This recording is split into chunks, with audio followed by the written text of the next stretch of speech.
Bismillahirrahmanirrahim. Assalamu alaikum. In this video, we are going to discuss peptic ulcer pharmacology.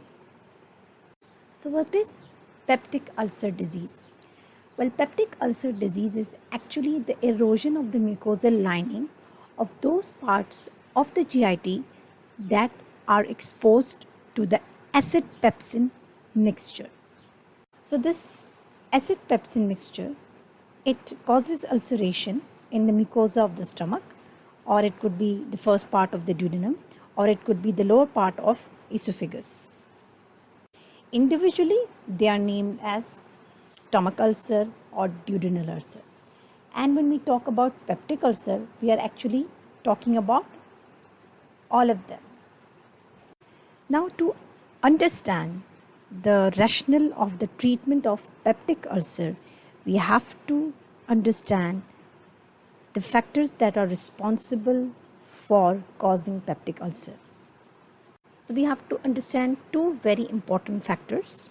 One is the aggressive factors and the other one is the mucosal defensive factor. So you can see that the mucosal integrity is dependent upon the balance between these factors. By protective factors, we mean that all those factors that are preventing the erosion of the mucosa, while aggressive factors are all those damaging factors that are responsible for causing ulceration. So you can see in this figure, we have the gastric lumen where we have the acid pepsin mixture, which is used to digest food. This is an aggressive factor because it can also digest the gastric mucosa, but it cannot do so. Why? Because of the mucosal defense, in which mucus production is one of the components. So in a healthy subject, there is a balance between both of these factors, and as a result, this acid pepsin mixture does not digest the mucosa and does not cause peptic ulcer. So whenever the aggressive factor dominates, it results in peptic ulcer. So now in this figure, if we look towards the aggressive and damaging factors, first of all, we have hydrochloric acid, and then after that, we can see pepsin, and then we have a very important factor, which is NSAID, non-steroidal anti-inflammatory drug. Those patients that use this continuously. Along with it, smoking also is a factor which is responsible for damaging the mucosa. And one of the very common factor responsible for peptic ulcer is H. pylori infection. And then we talk about the defensive factors. We can see in this figure, those have been mentioned, starting with bicarbonate. Bicarbonate is a very important defensive factor. As we know that the pH of the stomach lumen or acid is in between 1.5 to 3.5. So whenever this acidity starts increasing more and more and the mucosa becomes endangered, in that case, a lot of bicarbonate is released to neutralize this acidity. Another important factor, defensive factor, is the mucus, which is secreted by the gastric epithelium, and you can see in this figure that it prevents the contact of the acid pepsin mixture with the epithelial cells. So in between the epithelial cells and the HCl in the gastric lumen, we have layer of mucus and then bicarbonate secretions. You can see that the bicarbonate is actually staying in between the mucus and the epithelium, and hence it neutralizes the excessive acidity. You can see at this point where we have bicarbonate, the pH is high, which is around 7, while the pH in the gastric lumen is very low, usually between 2 or 3. And then another important factor is good blood flow, which is very necessary because if ischemia occurs, that can also lead to mucosal ulceration. So the main aim of the pharmacology will be to maintain the balance to treat the ulcer. So now we are going to discuss the gastric glands and the types of cells present. First of all, we are going to talk about the parietal cells. You can see in this figure. And parietal cells, they are actually the main thing that we are going to discuss in this lecture, as it is responsible for secreting hydrochloric acid. Then the second type of cell is the chief cells that are responsible for secreting pepsinogen. So you have to also remember that pepsin is the active form and pepsinogen is the inactive form. Pepsinogen gets activated into pepsin at a low pH, that is near to 2, around 2, and at high pH it becomes inactive. And then we have the G cells.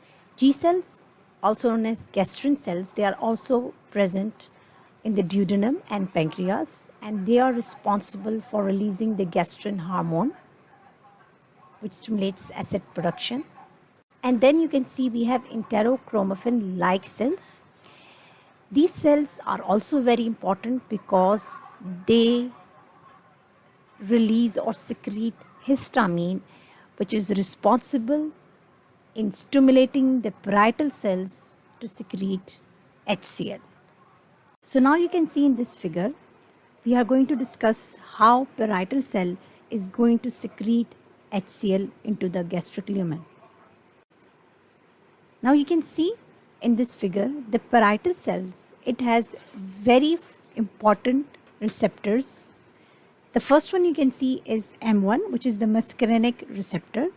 The second one is the G receptor, where gastrin acts. And the third one is H2 receptor. And we have also fourth one, which we don't have in this diagram, but that is prostaglandin receptor. So all of these together are responsible for HCl secretion. So if any one of those receptors is stimulated, it is responsible for enhancing the HCl secretion by the parietal cell. So the three receptors that you have in this figure are responsible for stimulation of HCl, and prostaglandin receptor is opposite to the three of these. Now let's discuss them one by one. First of all, talking about M1 receptor, which is muscarinic receptor. It is stimulated by acetylcholine as a result of parasympathetic stimulation, which stimulates the enteric plexus and ultimately the vagus nerve, which binds with M1 receptor and is responsible for HCl secretion. So now it's easy for you to understand that parietal cells, they are also supplied by the vagus nerve, and hence vagal stimulation will result in HCl secretion. So as a result of the vagal stimulation, acetylcholine is secreted. That acetylcholine, not only it binds with the M1 receptor, but it also stimulates the G cells. And the G cells ultimately secrete gastrin that bind with the G receptors present on the surface of parietal cells. Now, as a result of this vagal stimulation, which results in secretion of acetylcholine and then acetylcholine stimulating the G cells to release gastrin, this gastrin and acetylcholine also stimulates the ECL, the enterochromaffin-like cells, which are very important because they are responsible for secretion of histamine, which act on H2 receptor present on the parietal cell. So as a result, the stimulation of H2 receptor is the final pathway.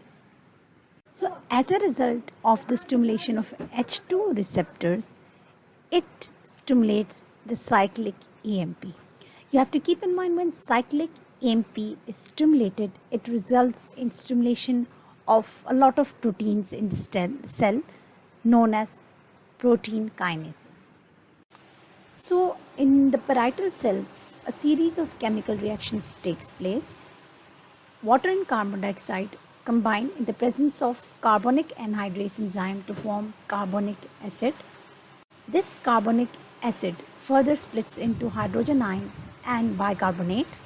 The molecule of bicarbonate, it enters into the blood, while the molecule of bicarbonate, it enters into the blood, while the proton will leave or secrete from the parietal cells with the help of a pump known as proton pump. This proton is secreted into the lumen to be a part of the gastric acids in the lumen.